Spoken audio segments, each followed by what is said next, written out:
Welcome back. It's Mensah Oteh, and in this session, I want to talk about something that I genuinely believe from the bottom of my heart can make a change in your life within a few minutes.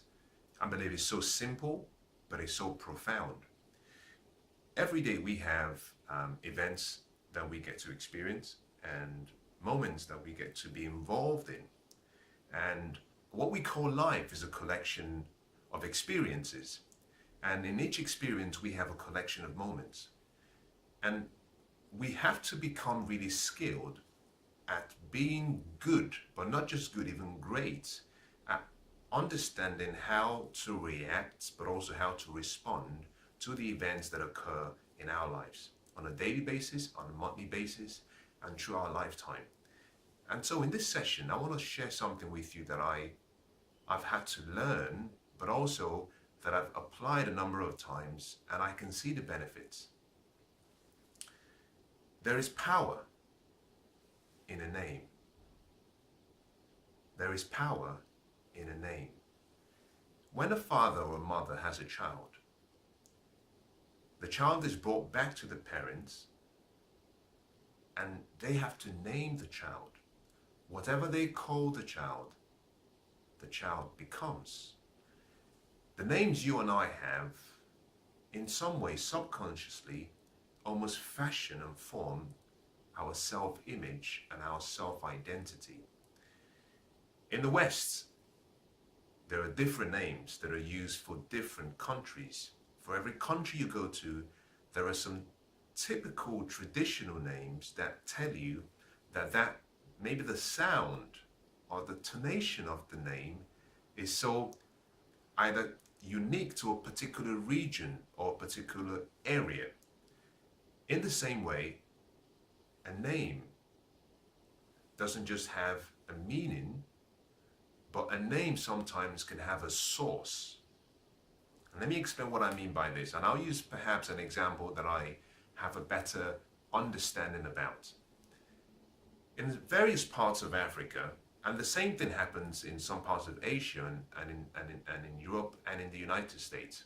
But using Africa as an example, because that is one I relate to, in several parts of Africa, there are some names that are so distinct and unique to a particular country, but not just that, that are also distinct to a particular tribe in that particular country, but it doesn't stop there.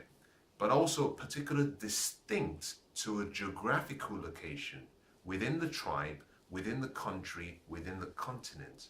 So, for example, if I were to meet someone from this particular tribe, and if I was from that same country, and he introduced or she introduced herself or he introduced himself to me, if I was well versed with the various tribes and the history of the country, I could say with some level of accuracy where that person is from. Reason? Because the person's name identifies him, but also provides information about his source. Now, why have I taken some time to explain this? Because this sounds really simple and, almost irrelevant, but there is a reason for that. Everything in your life, everything you have, every experience you get to go through, every setback, every failure, every success, you named subconsciously, or you adopted a name that someone else gave it. I like what Shakespeare says. He says, William Shakespeare, he says, nothing is either good or bad, but thinking makes it so. And that is true, because nothing has any meaning except the meaning you give it. And so one of the most important things we all have to get really skilled at is how we can rename or reframe the events that happen on a daily basis in our lives. Because the extent to which we're good at renaming or reframing will decide the quality of our experience through life. But what is reframing or what is renaming?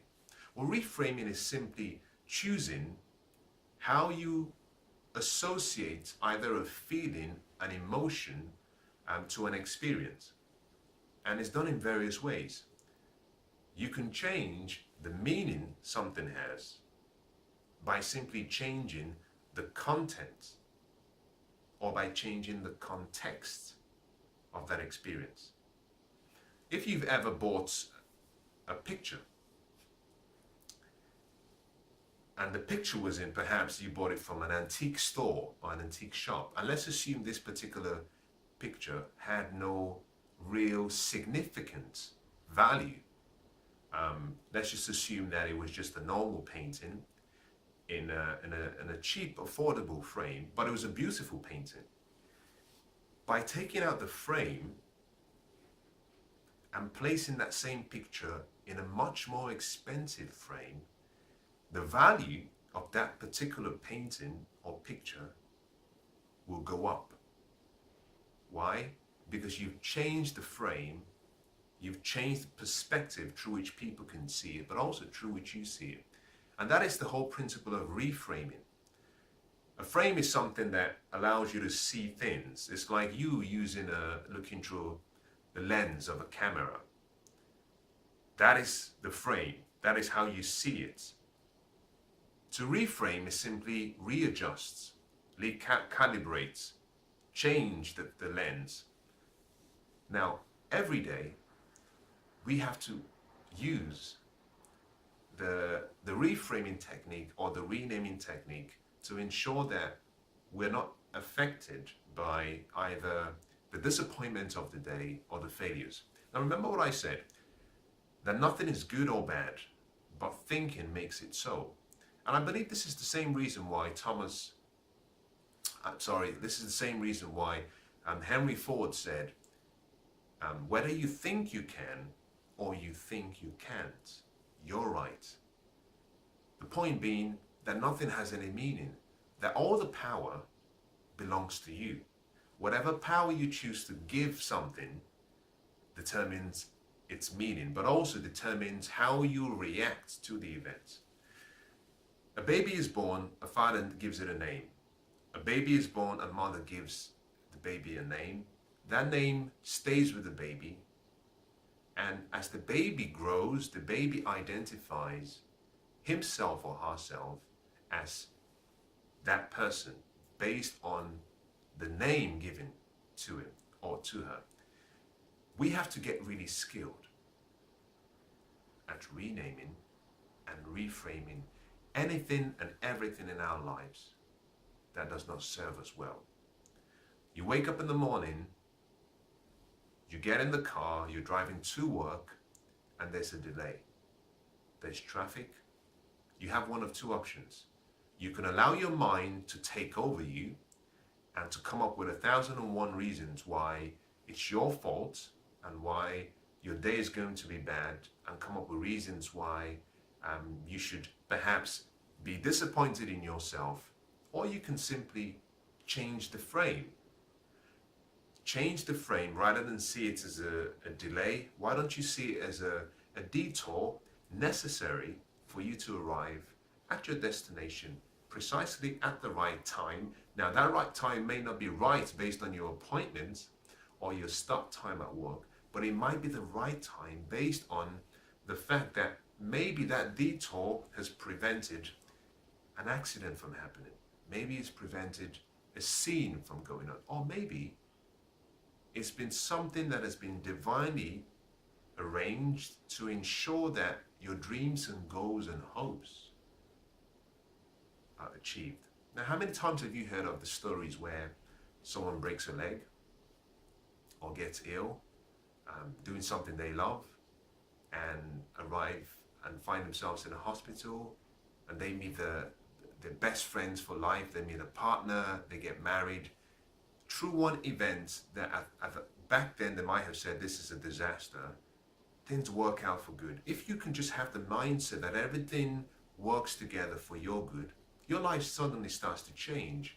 Your opinions about life and your response and reactions to life starts to change. Very simple. Reframe or rename. Now, how do you do this? Well, let's start with the first principle of content reframing. What does content reframing mean? Well, it simply means that Something happens to you, you look at an event, you look at an occurrence, you look at an experience, and you simply change the content. You change the content because when you change the content, that changes the meaning. Remember that you're the one giving it the power, so you can choose whether it affects you or not. You know, you walk into a supermarket, someone is carrying a coffee in a cup. Fortunately, they bump into you, it spills on the floor, it spills on your shoe. Now you can get very angry, you can get really upset to the point where you start cursing, you make a scene, you get in your car, you drive half an hour, but you're still angry. Or you can simply change the content. You can just say, well, you know, maybe they made a mistake. Maybe there's a very great, people. They would never do this intentionally. And in this instance, there was an error in judgment, and I forgive them. You see, by changing the content, by simply saying, not a big deal, or maybe this is okay, maybe it doesn't mean what it means, you start to change how you feel. Remember this, that one of the things you're trying to do every day is control your mind. Your mind. You're trying to protect your mind and control your mind. Because your mind cannot be allowed to just wander about and do what it likes. It's far too sophisticated as a system for you to just allow your mind to do whatever it wants, because your mind will always cling on to the dominant focus or your dominant thoughts. If your thought is negative, it will attract more negative thoughts into it. So you have to discipline your mind, and reframing is one way of using words, using your thoughts to discipline your mind. I'll give you more of perhaps an example that is close to heart, and one that I hold very dearly. So in 2005, I lost a brother, and a devastating experience, very devastating experience. I'd lost a number of people growing up, but I hadn't lost anyone that close, someone I had grown up with, someone I loved, someone I'd cared for, someone who had cared for me and loved me. But unfortunately, his time had come. And sadly, we lost him. And when it happened originally, I went through various stages of grieving. I went through a stage of anger, and I went through a stage of denial. I went through a stage of frustration, and if I hadn't controlled my mind, I probably wouldn't be here with you, because the experience was so severe on me. But my beliefs were instrumental in me reframing the experience. You see, rather than see the experience as me having lost a brother or him dying, I changed the content by simply saying, well, he's graduated from this life. You see, my Christian beliefs are that we have something better waiting for us at the end of this journey. By using that belief to say, well, he's graduated from this world, he's moved on to a better place. Because in my mind, I refer to graduation as something that takes you from a place where you are to a better place, more enjoyable, more fun. It changed the feelings I had. And in the same way, because I know that once you've graduated, it means that you've successfully completed whatever you were doing in that particular grade, I felt different, because I simply said, well, he hasn't died. He's moved on to somewhere better. And because he's moved on to somewhere better, I can still love him. I can't see him, but I can still love him. And I can wish him well. And maybe he can see me, maybe not. I don't know. But for now, I can be happy for him based on where he is and based on him being happy, rather than being unhappy that he's left me. You see, my whole feeling was somewhat coming from a selfish place. And the more I stayed in that selfish place and attitude, the more I wanted him to come back. By reframing the experience to say, no, this is not death, it's graduation, automatically I could picture myself in kindergarten when I had graduated from kindergarten, and I could picture myself right now as a full man, grown man, and it was like someone who is in kindergarten saying to me, I want you to come back to kindergarten and stay and study with us. Well, first of all, the desks and the chairs wouldn't fit me because I'm much bigger, but also I wouldn't enjoy it because I've gone past that level. By simply changing the content, the meaning, the feeling, the emotions I had associated with that experience changed. I still grieve, I'm still sad every day, but guess what? Because I've changed the meaning, I have another feeling that somewhat suppresses the sadness.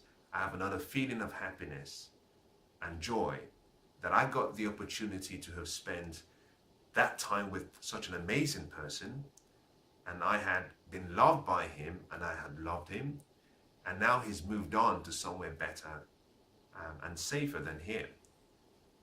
By changing the meaning, I changed the feeling. And let me say this to you, that nothing has any meaning except the meaning you give it. The power lies in you. You choose the power you want to give any event. You choose the meaning you want to give any event. You question the meaning given by other people about an event that affects you. If you can do that, you can change your life. Now, the second thing you can do is to change the context. Very different from content. The context change is simply you going through an experience and simply reversing the sequence, or by reversing the event for it to be used in a different way. Let me make it more simple. You know, Thomas Edison had failed 1,000 times trying to develop the light bulb. Most people would have given up. Now, he was asked, when are you going to give up? You failed, it's not going to work. When are you going to give up? Why don't you admit that you failed? And his response was so remarkable. We see, Thomas Edison was a brilliant man because he had an understanding of the human mind, but also he had a great intellect and knowing when to use several parts of his intellect in the right way to achieve his goals. His response was very simple. He said, well, I haven't failed. I've discovered 1,000 ways, successful ways in which it will not work. But one thing I'm looking for, and what I am looking for, is one way in which it works. He simply reframed, changed the context by saying, I haven't failed. I found out 1,000 ways in which it will not work, because whatever he had done had proven that it will not work. So that is in itself a success, if what he was looking for was for it not to work. But what he was originally hoping for and wishing for and trying to achieve was for it to work. By changing the context, he allowed himself the freedom to look beyond the setbacks, to look beyond the words and criticisms from his critics and naysayers. He allowed himself to stay focused. And this is the point. He allowed himself to stay focused on the vision. Another great example is Michael Jordan, where he has a great quote where he said, I failed more than 300 times. 26 times I've been given or expected to take the game-winning shots, and I missed. He said, I fail over and over and over and over again, and that is why I succeed. Again, a simple change. What he was saying is, I'm successful because I failed. He just changed the context. If you're familiar with baseball, you know, baseball, you might assume you have to be a great hitter. You must get a lot of great records. Not really. You know, if you strike out 7 times and you get 3 strikes, you're probably in the Hall of Fame. Now think about that. You strike out 7, you strike 3 in, you're in the Hall of Fame. Most people could say, well, you struck out 7 times. You failed. No, no, no. You've got to realize something, that the law of averages always works. It says if you do something often enough, you get a ratio of results.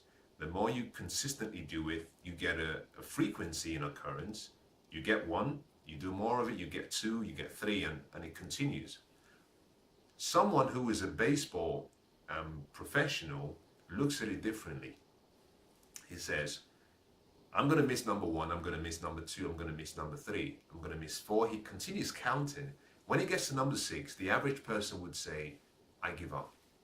I failed. Someone who is more astute in their mind will say, I only need to get 3. So he stays on, he hangs on, he hits number 7, he fails. And then suddenly, he starts to hit the last 3, and he succeeds. It's the same principle in business. 9 out of 10 businesses will fail in the first 5 years. Now, most people seem to think that is almost, I would say, almost a picture that gives you the odds that says you will fail. Well, not really, because what that says is if 9 out of 10 will fail, then to succeed, I need to do this 10 times to get 1. By simply changing the context to say, I'm going to win once by failing 9 times, as opposed to saying, well, 9 out of 10 will fail. No, no, no. You simply say, well, I succeed because I'm willing to fail 9 times. By changing the context, you change the meaning you give an event or circumstance. Now, how can you apply this on a daily basis in your life? How can you apply this to your business? Well, it's really that simple. Remember, nothing has any meaning except the meaning you give it. So every day in your relationships, every day in business, in your health, whatever happens, always remember that you control the feeling you feel based on the power you give the event and based on the meaning you give the event. If I could tell you that every day you can put yourself in a happy state, that you could choose how you feel every single day, every moment of every day, would you believe it? Your answer might be, not really. But that is the truth. If you've ever studied, if you've observed people who live in a beautiful state, people who are just happy, people who are naturally conditioned to be happy, one of the things that you would notice and you would observe the more you studied them was that they were not born with this innate state mind or state emotion. They had to develop and train themselves through discipline, through practice, through repetition, to the point where now they're in a beautiful state. They're happy. When things happen, they quickly change the name, they change the frame. Because they change the name and the frame very quickly, they're not affected. Now, it doesn't mean they don't have emotions. They do have emotions, but they understand the concept that nothing has any meaning, nothing has any power, except the power I give it. So they choose intentionally to withhold power and use that power for experiences that edify their spiritual mind, their physical body, their emotional state, and their mental state. To create a good life, to create happiness in your life, to create joy and abundance, you have to become good at learning how to rename events or reframe events. If you can do both, then you've put yourself in a platform, you put yourself in a position whereby you can start to direct the quality of your life and the destination you arrive in. And if you can do this, I can guarantee that you will find yourself in the future that you deserve, but also in a future that wants you around. God bless.